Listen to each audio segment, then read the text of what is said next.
Olá, queridos amigos, amigas, irmãos em Cristo, que o Senhor nos abençoe, nos envolva na sua proteção, na sua paz, na sua luz, no seu amor, que assim seja. Amém. Meus irmãos, a doutrina espírita explica que tudo se encadeia no universo. Nada acontece por acaso.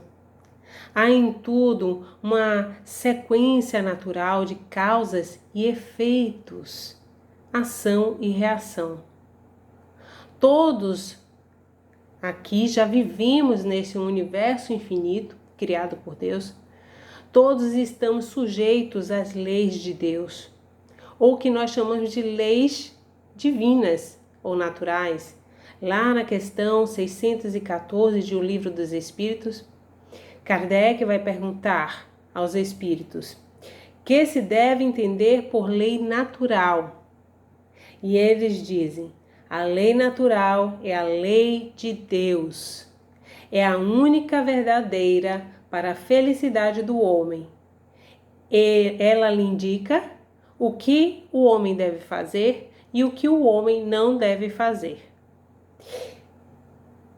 E ele só é infeliz quando dela se afasta. Pois bem, meus irmãos, uma dessas leis naturais ou leis divinas que acabei de falar é a conhecida lei de ação e reação. Porque as leis naturais, as leis divinas, nós temos elas em duas vertentes. A lei física, as leis físicas, né? E as leis morais.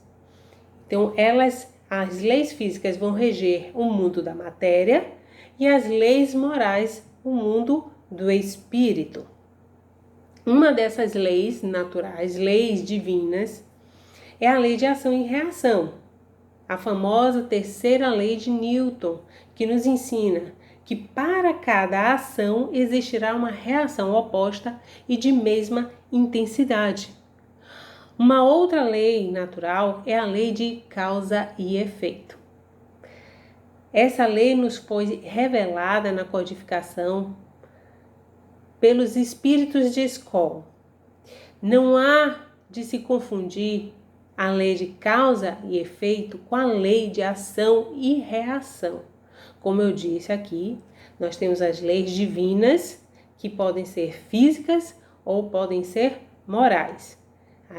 As leis físicas vão reger a matéria, que é o caso da lei de ação e reação. É uma lei física.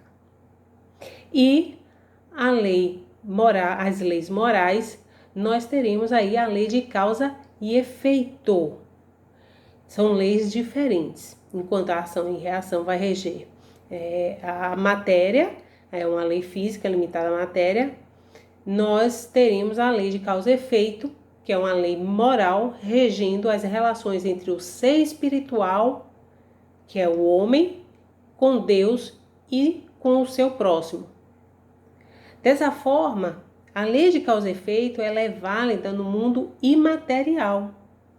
No mundo imaterial, estou falando que ela tanto vai valer para aqui, enquanto os espíritos estão encarnados, como também para o mundo espiritual, né? Quando estivermos desencarnados. Nós percebemos que essa lei de causa e efeito, em algumas passagens nós vamos encontrar na codificação. Não vamos encontrar especificamente Kardec ou os espíritos se referindo à lei de causa e efeito. A gente vai entender que ela está subentendida em algumas colocações na codificação. Por exemplo, a questão 4 de O Livro dos Espíritos. Kardec pergunta onde se pode encontrar a prova da existência de Deus. E os espíritos respondem: num axioma que aplicais às vossas ciências. Não há efeito sem causa. Procurai a causa de tudo, o que não é obra do homem, e a vossa razão responderá. Então, quando a gente procura a causa de tudo, que não é obra do homem, a nossa razão responde: quem criou foi Deus.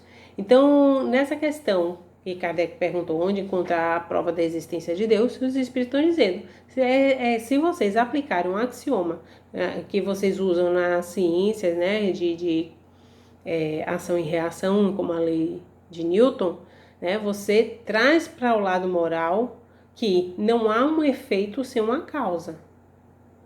Também vamos encontrar no Evangelho segundo o Espiritismo, lá no capítulo 5, Bem-aventurados os aflitos, quando Kardec ele nos fala sobre as causas anteriores das aflições, no item 6. Ele diz assim: se há males nesta vida cuja causa primária é o homem, outros há também, aos quais, pelo menos na aparência, ele é completamente estranho e que parecem atingi-lo por fatalidade. A gente estuda na codificação que não existe uma fatalidade. Nós não estamos fadados a realizar determinadas coisas especificamente. Não há um determinismo, a não ser nas leis divinas. Mas para o homem, em que nós utilizamos o livre-arbítrio, tudo é fruto das nossas escolhas. Então, o que Kardec está querendo dizer? Que não há males nesta vida, cuja causa primária é o homem, outros há também aos quais, pelo menos na aparência, ele é completamente estranho e que parecem atingi-lo como por fatalidade. E ele vem e cita como exemplos, por exemplo, a perda de entes queridos, os acidentes, a falência daquele que foi previdente, zeloso. Como é que faliu se tomou todo cuidado para a empresa prosperar e acabou falindo? As enfermidades físicas ou mentais, né? Que inclusive as pessoas já nascem com determinadas enfermidades mentais, já nascem com faltando algum membro. Então, às vezes, até incapacitantes para uma vida normal. O que é que isso pode, de onde provém, né, esse sofrimento? E o próprio Kardec, ele faz alguns questionamentos. Ele diz assim: por que, pois, seres tão desgraçados, né? Enquanto ao lado deles, na mesma família, sob o mesmo teto, nós vamos encontrar outros seres bem mais favorecidos de todas as formas possíveis, tanto fisicamente, economicamente, psicologicamente. Quer dizer, enfim, dessas crianças que morrem em tenra idade, né? Ainda logo, inclusive até recém-nascida, elas vêm aqui só para conhecer o sofrimento de retornar à pátria espiritual.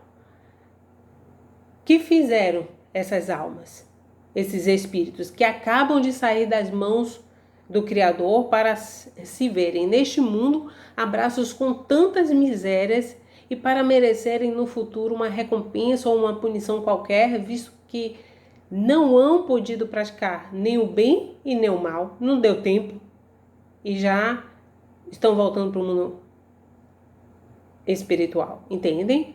Então, esses questionamentos de Kardec, ele conclui esse raciocínio dizendo assim: todavia, por virtude desse axioma, né, que a gente acabou de falar, segundo o qual todo efeito tem uma causa, tais misérias são efeitos que hão de ter uma causa, e desde que se admita um Deus justo, essa causa também há de ser justa, é óbvio. Ora, se a causa antecede, antes, né, o efeito, e se procuramos e não encontramos a causa na vida atual, ela, então, há de ser anterior a essa vida, isto é, há de estar numa encarnação já vivida. Meus amigos, Deus não pode punir alguém pelo bem que ele tenha feito no passado e chega agora nessa encarnação, acontece uma coisa ruim e a gente vira assim, tá punindo porque foi uma pessoa boa? Ah, então quer dizer que essa pessoa foi uma pessoa má? Né? Vejamos, aqui agora, você observa o indivíduo, a pessoa só faz o bem, ela ajuda todo mundo e de repente ela sofre uma morte violenta ou então é traída. E você fica assim, como que isso pode ter acontecido com essa pessoa se ela só fez o bem? Desde o momento que ela nasceu, que ela está aqui conosco, ela só fez o bem. Então, não seria lógico, já que Deus é bom, Deus é justo, ele não pode estar punindo, entre aspas, né? Ou seja, não pode estar deixando que o mal tome conta daquela pessoa, acometa aquela pessoa, sendo que ela só fez o bem. Mas se nós não fizermos esse mal, né? Um mal que justifique na presente vida passar por um sofrimento, é porque provavelmente nós fizemos isso em outra encarnação. E por que eu digo provavelmente? Porque muitas situações difíceis que nós enfrentamos são provas que pedimos antes de reencarnar. Então, não chegam a ser exatamente expiações. A gente pode estar passando por algum sofrimento e não ser em função de um débito do passado, mas ser uma proposta para que nós desenvolvamos determinadas virtudes e pedimos uma prova para passar, ou seja, deixar consolidada essa virtude em nós. Kardec, o nosso codificador, ainda diz nesse texto de causas anteriores das aflições, lá no capítulo 5 de Evangelho segundo o Espiritismo, ele diz algo que é extremamente importante. O homem, pois, nem sempre é punido ou punido completamente. Achei interessante que ele põe esse texto assim, né? Punido não é punido completamente na sua existência atual. Essa expressão. Por que Kardec ele traz essa expressão que o homem, pois, nem sempre é punido ou punido completamente na sua existência atual? Porque isso é a resposta de muitas indagações que as pessoas me fazem. Karina, como pode fulano, cicrano ser tão ruim e tá aí vivendo bem, feliz, mas causando males a tantas pessoas? É o que Kardec está querendo dizer. O homem, pois, nem sempre é punido, ou punido completamente. Ele pode vir até a sofrer alguma coisa nessa encarnação, mas que não é suficiente para expiar o que ele causou ainda na própria encarnação. E fica um resquício para ele complementar, resgatar em outras encarnações. Ou ele chega aqui, né, toca o terror, faz mal a várias pessoas, vive super bem, parece feliz, né? Vive na abundância. Desencarna, já começa o sofrimento. Por isso que Kardec ele conclui o texto dizendo: mas não escapa nunca as consequências de suas faltas. A justiça divina, nenhum espírito ele escapa da justiça divina. Pode escapar da justiça dos homens, que é falha, como os homens são falhos. Então, meus irmãos, a colheita do espírito é conforme a semeadura do próprio espírito. Daí a importância do conhecimento da lei de causa e efeito. Só através da lei de causa e efeito nós podemos compreender o amor de Deus. Em verdade, o entendimento claro e racional dessa lei tem o potencial de fazer com que nós hajamos em concordância com o amor. Bem, em outras palavras, para ficar bem claro, quando a gente compreende a lei de causa e efeito, essa compreensão pode nos ajudar a tomar mais decisões acertadas, sábias em nossas existências. E, consequentemente, nós vamos evoluir espiritualmente de forma mais eficiente. E se a gente for seguir essa lógica, nós não devemos ficar tentando adivinhar as possíveis causas dos efeitos, né? Sobretudo quando as circunstâncias são completamente desconhecidas, porque o conhecimento dessas causas não vai nos adicionar algo importante na nossa evolução. Então, se eu agora sou uma pessoa que estou vivendo uma pobreza extrema, não adianta eu descobrir que foi porque eu era uma rainha no passado e agora estou vivendo uma extrema pobreza. Isso não vai mudar a minha situação de pobreza. Entendeu?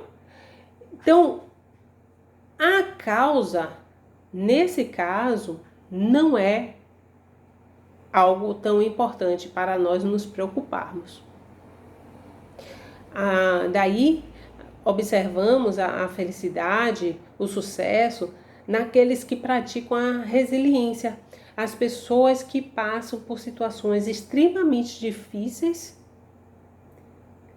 mas que nesse momento que elas estão em sofrimento, elas estão numa provação, elas compreendem que compreendem a própria situação e tentam ser felizes da melhor maneira possível. Eu não estou dizendo que elas tentam ser felizes da forma que são. Não, elas tentam ser felizes da melhor maneira possível. Se aquelas limitações que elas têm impedem de fazer algo, elas vão fazer o que estiver ao alcance delas para serem felizes.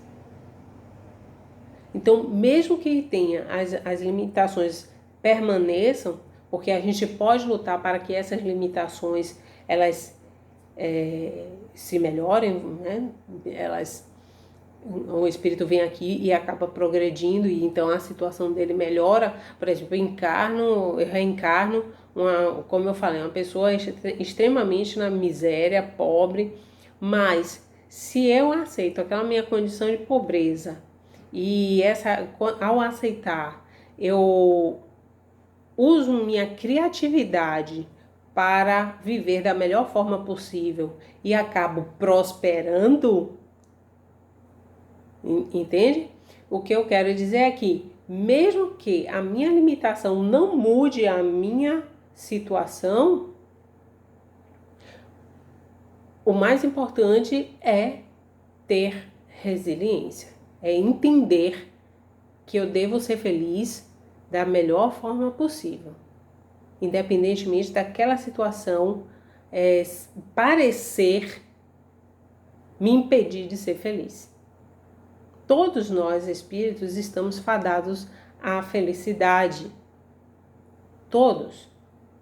Eu me lembro que certa feita eu fiz uma palestra e falei sobre o físico, o Stephen Hawking, um cosmólogo britânico, reconhecido internacionalmente por sua contribuição à ciência, né?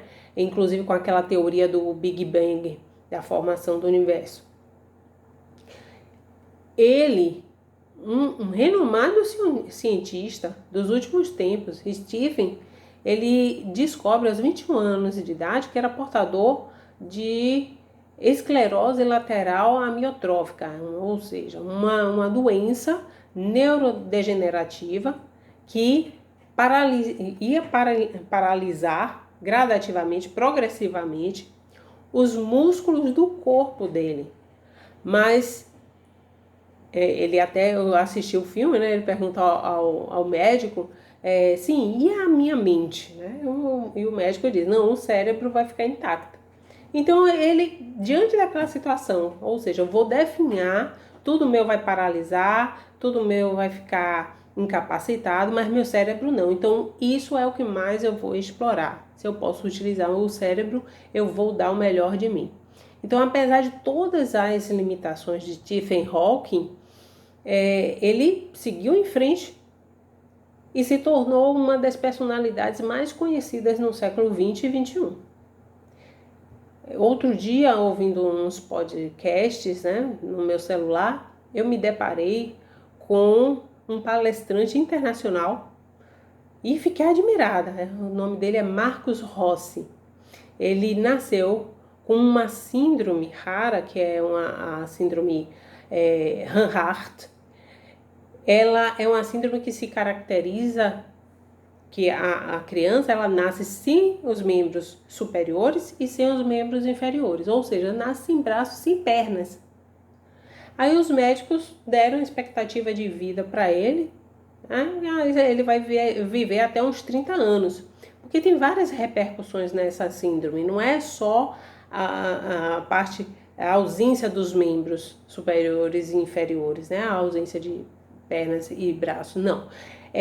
Por exemplo, tudo que ele ingere, o fato de o corpo ser mais concentrado, né, em cabeça e tronco, tudo que ele ingere é potencializado no organismo dele. Então, os médicos pensaram, pô, da forma que ele viver, tudo que ele ingerir, provavelmente ele até os 30 anos já morreu. Mas ele já avançou, já está muito longe de 30 anos, já se tornou um grande palestrante no mundo todo, é formado em Direito, se formou em Direito, casou, tem 2 filhos.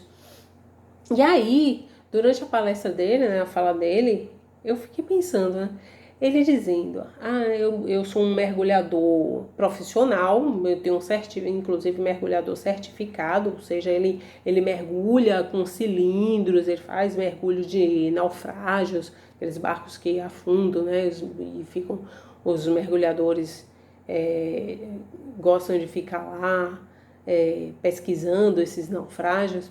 Ele faz isso, ele canta, ele toca em escola de samba já há 21 anos que ele toca numa escola de samba. Aí eu pensei assim, meu Deus, eu tenho 2 braços, tenho 2 pernas e eu não estou tocando em lugar nenhum. Aí você olha a criatura sem abrir a boca, sem falar nada, olha para a criatura na rua, você vai dizer assim, nossa, coitado, que pessoa limitada.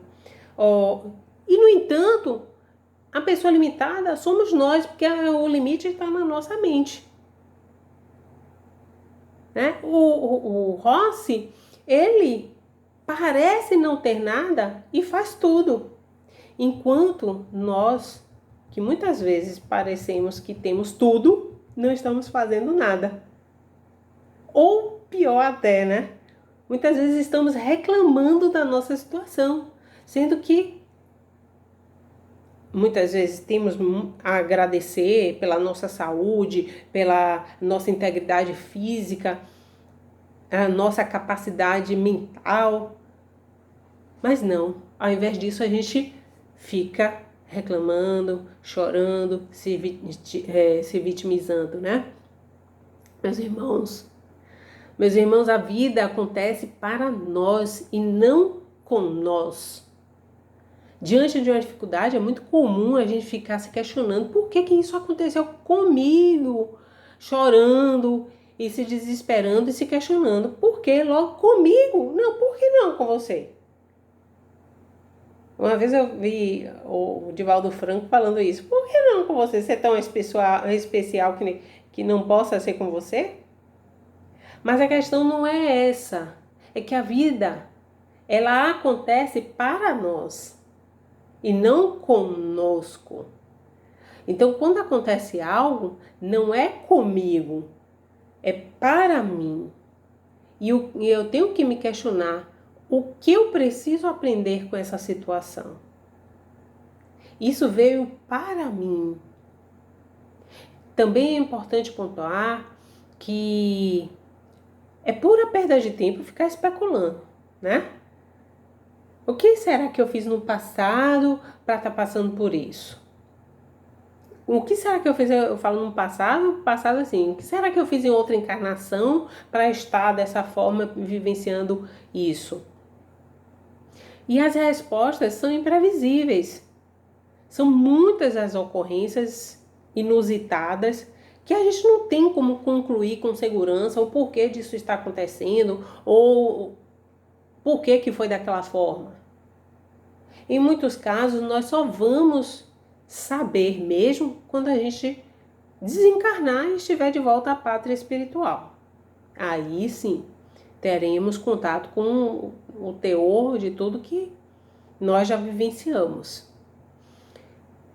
Nas obras de Chico Xavier, vou citar alguns exemplos só para ilustrar isso que eu estou falando, que não adianta a gente ficar especulando, porque as situações são muito diferentes umas das outras, né?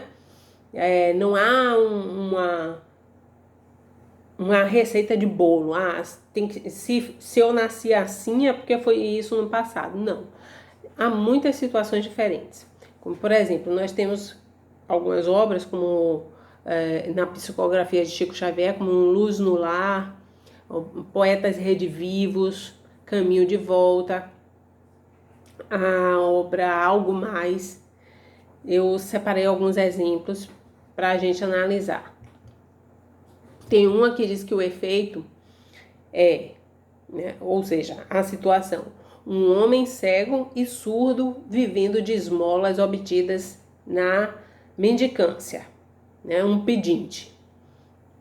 Então, o que gerou isso nessa encarnação, Qual foi a causa anterior para que ele fosse um homem cego, surdo e ainda mendigasse? Aí explica Emmanuel que a existência que ele teve, embora induzido, a amar, construir, ensinar, ele foi estimulado a isso, ele simplesmente juntou bastante ouro e suas armaduras e se transformou num tirano. Ele era um assassino, mandão, deixa na vida, na história dele, naquela encarnação, uma trilha de fogo das vidas e regiões por onde passou. Aí ele vem agora e reencarna, está reencarnado como homem cego, surdo, vivendo de mendicância, como mendigo. Um outro caso é o de uma mulher vivendo em extrema penúria no casebre, trazendo nos braços um filhinho sem fala, mutilado ao nascer, com defeitos de nascença. A causa está numa existência em que ela era uma mulher ligada à nobreza e induz um jovem que era louco por ela, apaixonado por ela. Ela acaba induzindo esse jovem ao suicídio durante uma festa que ela promovia no próprio castelo.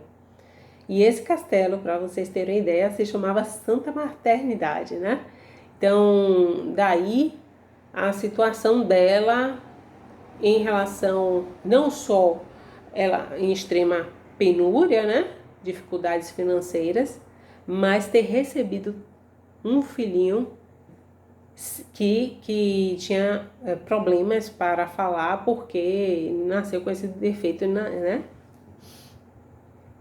Outro caso é o caso de uma mulher solitária, presa à doença de Hansen, ou seja, antigamente se conhecia a doença de Hansen como lepra.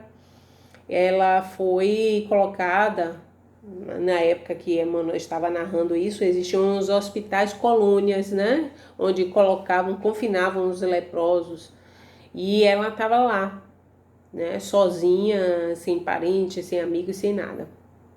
E Emmanuel explica, ela está assim devido a causa, o que deu causa foi uma existência em que ela vivia na condição de rainha na Europa. Isso ocorreu uns 400 anos atrás e ela tinha dominações, ordenou e foi causa, ela acabou deixando muita gente na pobreza, teve muito sofrimento, por causa das ordens dela, enquanto ela esbanjava nos seus palácios. Outra situação é a de um menino que é morador de uma aldeia remota, bem longínqua, em corpo limitado pela idiotia e a mudez.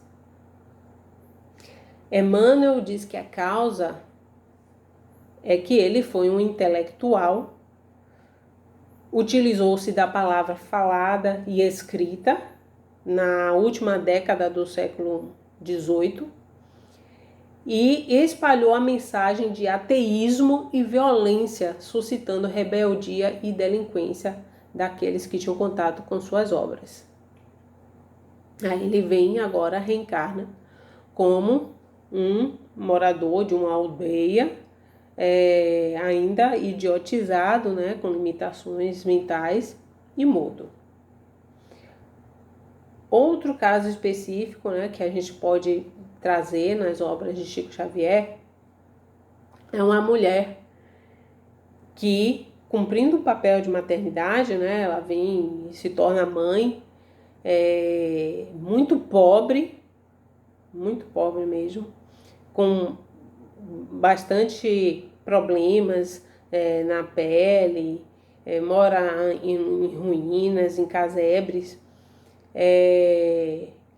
Aí examinando a situação dessa mulher, que é mãe, uma pessoa super triste, pobre, né, e doente, Emmanuel diz que em existência de 4 séculos atrás, ela exerceu o poder, foi muito amada e desumana. Acabou destruindo vários lares, tornando inclusive a vida de algumas pessoas assim terrível, né? Humilhando as pessoas por onde ela passava, tinha contato, ela era muito arrogante. Então ela volta agora no papel de uma mulher que é mãe, é triste, é pobre, doente, e realmente vive muito mal. Eu não vou me alongar, eu vou dar mais um exemplo, que é o de um homem que é morador de rua, enfermo, relegado à via pública, né? Sobrevivendo de caridade e examinando, Emmanuel fala, a existência de 600 anos antes dele reencarnar agora, ele de conquista em conquista abusava do amor, arrastava as filhas, esposas, mães, as mulheres que eram seduzidas, né, e de forma egoística. Ele seduzia somente para amaciar o ego dele e depois largava elas todas desesperadas. Então, isso é só para nós termos assim, uma noção de como as situações são extremamente diferentes e em como que às vezes a situação é muito parecida, a mulher é pobre, mas o que é que gerou essa pobreza? Não foi a mesma causa, são causas diferentes. Né? Assim como uma causa pode ensejar situações diferentes nessa encarnação. Isso vai depender de vários aspectos, como mérito daquele espírito, né? Ou até a repercussão de suas faltas no passado, outras encarnações que ele já tem alguns débitos, enquanto que ele anda endividado com a lei divina. Tudo isso vai repercutir na análise e no caráter da situação que ele vai se encontrar na encarnação. O último exemplo que eu vou dar aqui é um livro Resgate e Amor, também psicografia de Chico Xavier, que eu acho interessante trazer no caso de Tiaminho, né? Tiaminho, um oriental, ele era uma criança com 5 anos de idade quando desencarnou por atropelamento lá no interior de São Paulo, uma rodovia famosa, Guarujá-Bertioga. O veículo passa por cima do menino, inclusive a roda atravessa aqui a barriga dele, deixando a barriga aberta, expondo os seus órgãos. E foi uma morte assim tão violenta, traumatizante. Chico questiona Emmanuel, inclusive porque Tiaminho ele vem dar uma mensagem, né, no grupo espírita da prece.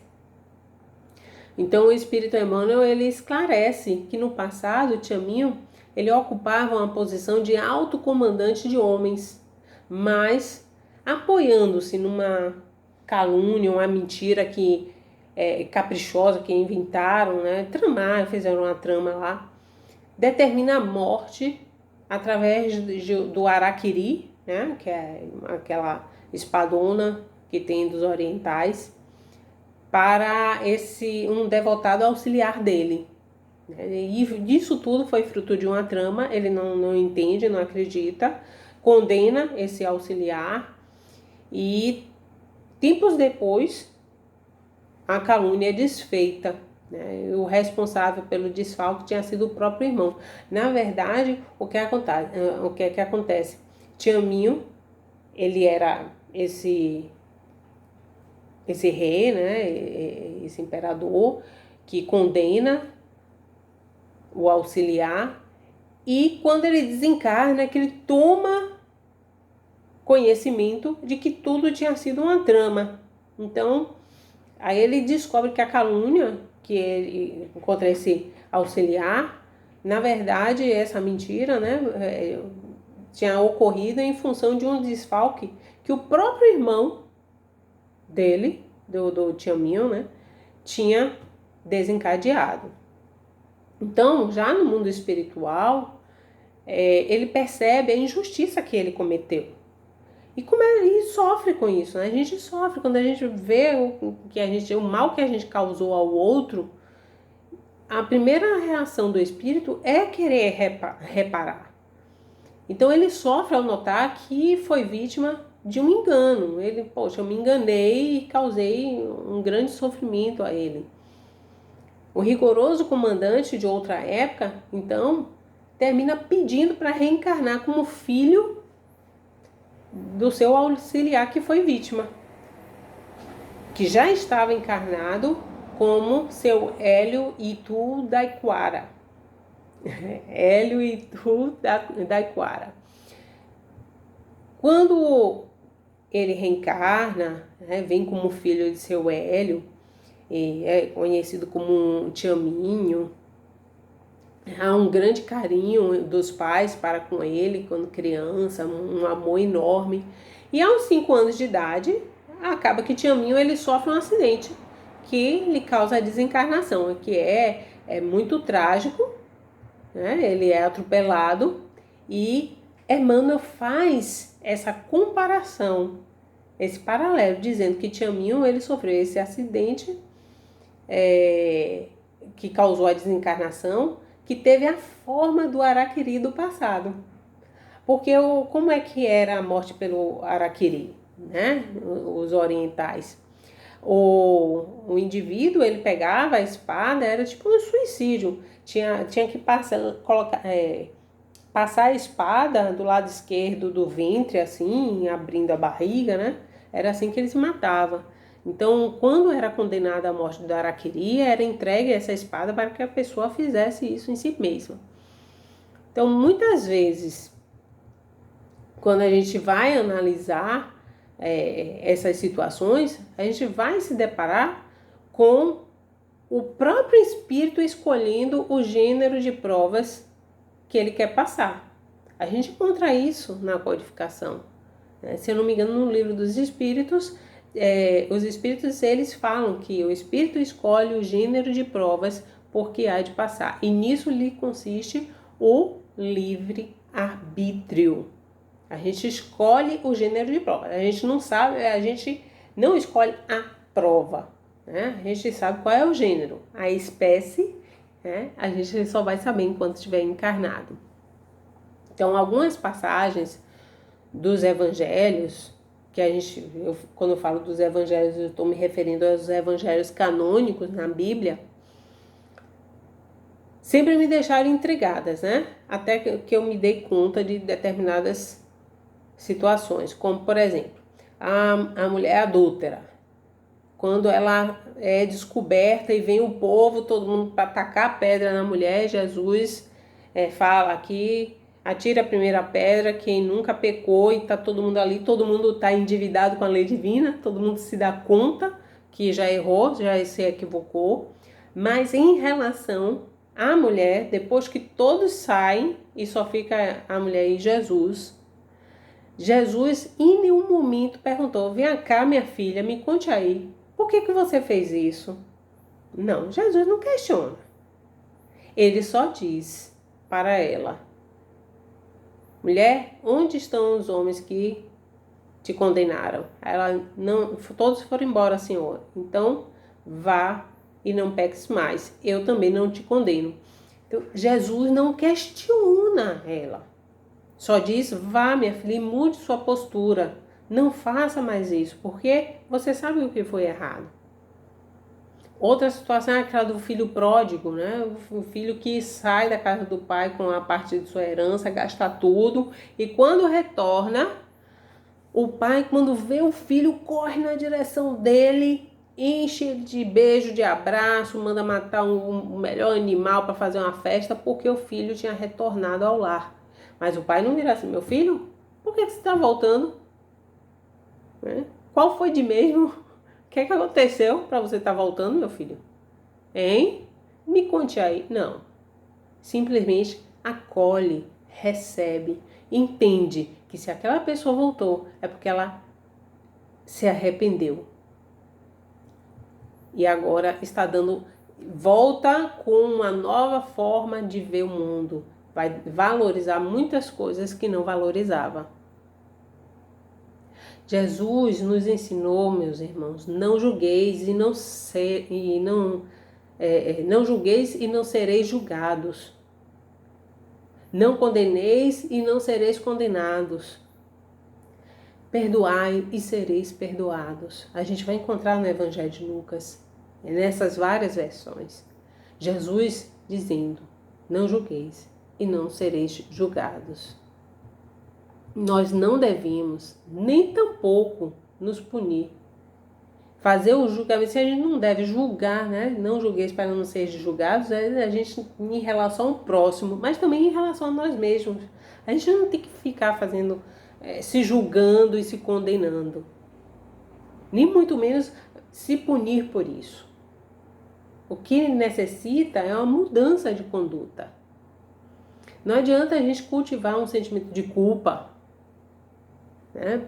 Porque eu agi de forma equivocada e agora eu me sinto culpada, me culpo pelas decisões menos sábias que eu tive. E agora, por todo esse sofrimento que eu estou passando ou que eu causei. Não. A questão é, quando a gente fala em perdão, em auto-perdão, a gente está falando de mudança de conduta. Então, nós devemos sim evitar cometer os mesmos erros do passado, buscando sempre refletir. Antes de uma atitude, uma ação, refletir para não cometer os mesmos erros. Isso também inclui os pensamentos.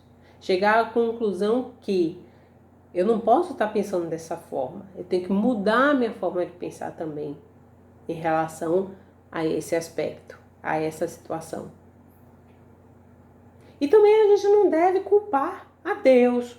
A culpa também é do governo. Não, não adianta a gente dar uma de vítima e sair culpando o Criador, ou o governo, ou os familiares, os amigos, pelos nossos próprios erros e sofrimentos na atual existência. Cabe a cada um de nós, em qualquer circunstância, tomar as decisões mais acertadas que o nosso discernimento determinar.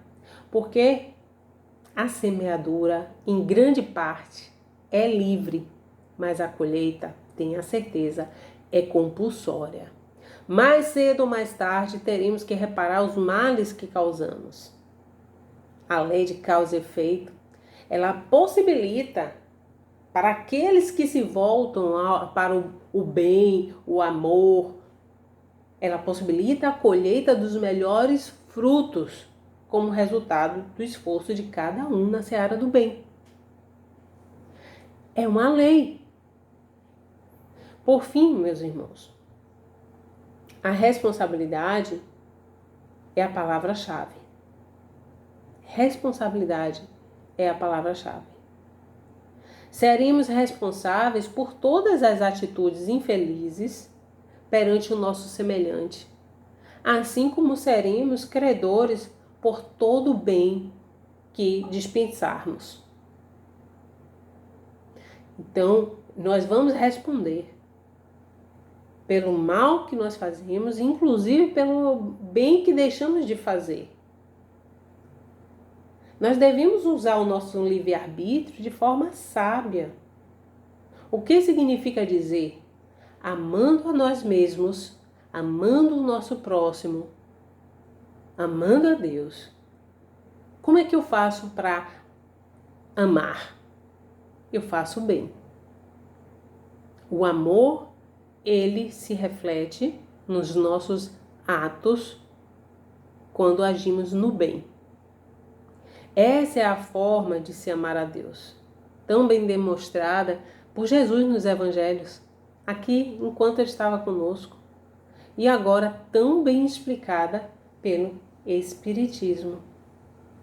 Jamais percamos a visão da meta superior a que estamos fadados, destinados a atingir.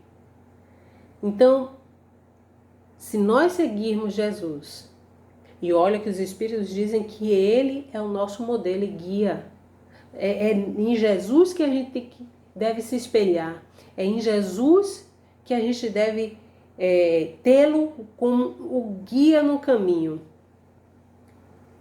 E é seguindo Jesus que nós devemos nos empenhar no culto do amor vivo, criando a felicidade para com todas as criaturas, porque esta mesma felicidade retornará para a gente, como consequência do nosso esforço no bem, o nosso esforço cristão.